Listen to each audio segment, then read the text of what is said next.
Hey guys, today I'm going to be unboxing the Wacom Bamboo Splash Pen tablet. Now this is PC and Mac compatible, so all you have to do is just plug in the USB and it basically installs itself. And included is this really nice stylus pen. I'm really loving the green and black design of it. And one thing I didn't like was these flimsy buttons. They kind of felt cheap and it felt like it was going to break very easily. All in all, the pen has a very good solid feel and the box includes extra tips. Now if we flip over the tablet to the other side, we can see this beautiful lime green bottom. And not that you're going to be looking at it that much because it's going to be face down most of the time, but it's nice to know that it's there and like appreciate, I guess, the beauty of the design of the tablet. So now let's get to the PC and Mac testing. So the program that I use for the tablet on the PC is something called Smooth Draw. And this is the same exact program that Khan Academy uses to make their videos. And they actually have a template where there's it's like the black background and there's one with lines and everything. But what I basically do is just set the background to black and just make a new template.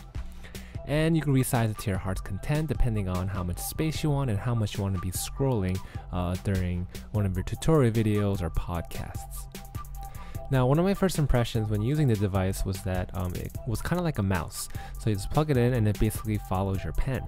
And obviously you can be a lot more precise with the stylus pen than with the mouse. And initially people use it to transfer their drawings into the computer in a program like Photoshop.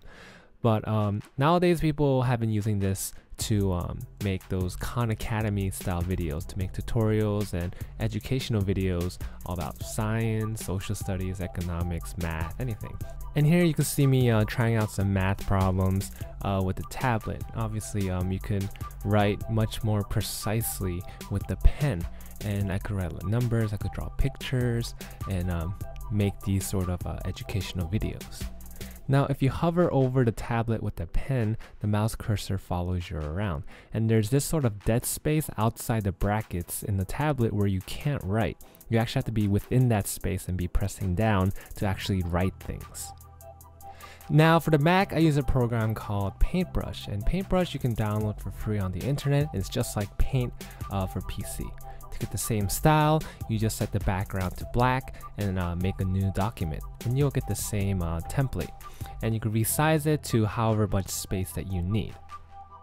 Now, when I use this tablet on the Mac, the motions were actually very sluggish, and you'll know what I'm talking about if you ever used a PC mouse on a MacBook or a Mac. It actually takes bigger motions to move the cursor across the screen. And I felt the same effect when I used this tablet for the Mac. I'm actually making larger motions with the pen, but the words were actually smaller, so it wasn't as sensitive as on a PC. But eventually, with practice, you get used to it, and it is possible to draw and write using the tablet with the Mac. Now, some of the advantages of using a Mac is that they generally have higher resolution displays. So if you want to use this in a live classroom setting, you can mirror it a lot better to a high resolution TV because it actually fills up the entire TV, whereas a PC would fill up only parts of that screen. And as always, thanks for watching my video, guys, and subscribe because it really does help me and it does support me for future videos. See you guys later.